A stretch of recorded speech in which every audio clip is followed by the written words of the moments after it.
The greatest boxer of all time is one of the most divisive topics in the sport. There are so many different factors that you have to take into account when comparing fighters, and there have just been so many fantastic boxers over the last century. But there is one name that is synonymous with the title of greatest of all time, and that's Sugar Ray Robinson. In the opinion of most experts and boxing legends, Robinson is the greatest fighter to ever step through the ropes.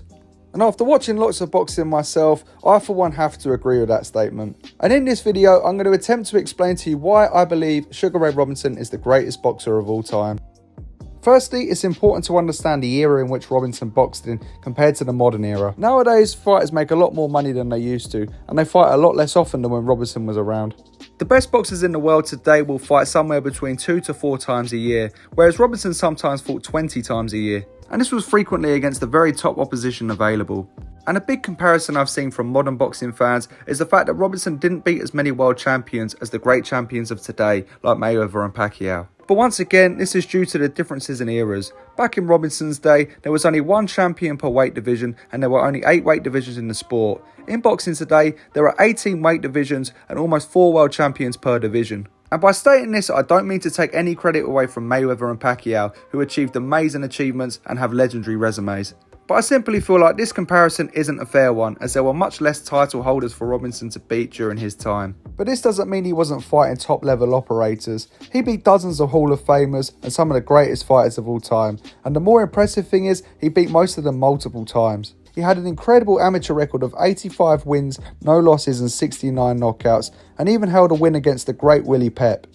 On the topic of Robinson's resume, let's take it back to the very beginning.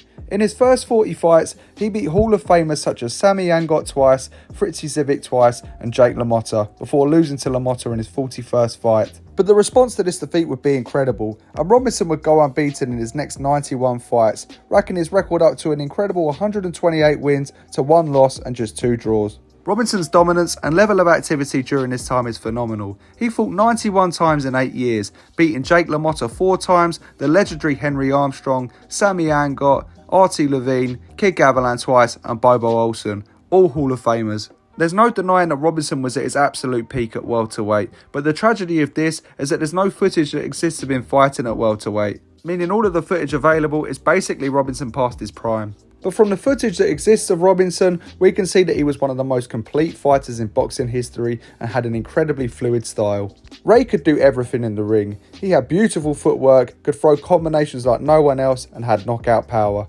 But not only was he a beautiful boxer, but he was both incredibly tough, durable, and had a great chin. He fought some of the toughest fighters of his era in brutal fights and could mix it up close with the best of them. After dominating at welterweight and winning the middleweight titles, his legendary unbeaten streak would come to an end when he was out-hustled by the British underdog Randolph Turpin. Turpin would clearly beat the much favoured Robinson, both outpointing and outfighting him throughout the duration of the fight. But it wouldn't take long for Robinson to get his revenge and reclaim the title a few months later by a knockout. He'd then defend his title against 2 Hall of Famers in Rocky Graziano and Bobo Olsen before attempting to move up to light heavyweight to beat the champion Joey Maxim. Robinson was clearly outboxing the much bigger champion and was en route to a wide points decision. But the temperature was so hot that night that even the referee had to be replaced. In rounds 14, Robinson suffered from heat exhaustion and was forced to be stopped in the corner. And following this defeat, he'd moved back down to middleweight and would be involved in some rivalries against some of the toughest middleweights of all time, in Carmen Basilio, Gene Fullmer and Paul Pender. During this stint, Robinson was in his mid to late 30s and would win and lose against these opponents in some really grueling fights. But you can still see hints of a prime Sugar Ray Robinson, most notably when he scored one of the greatest knockouts of all time with a perfect left hook against a very durable Fullmer.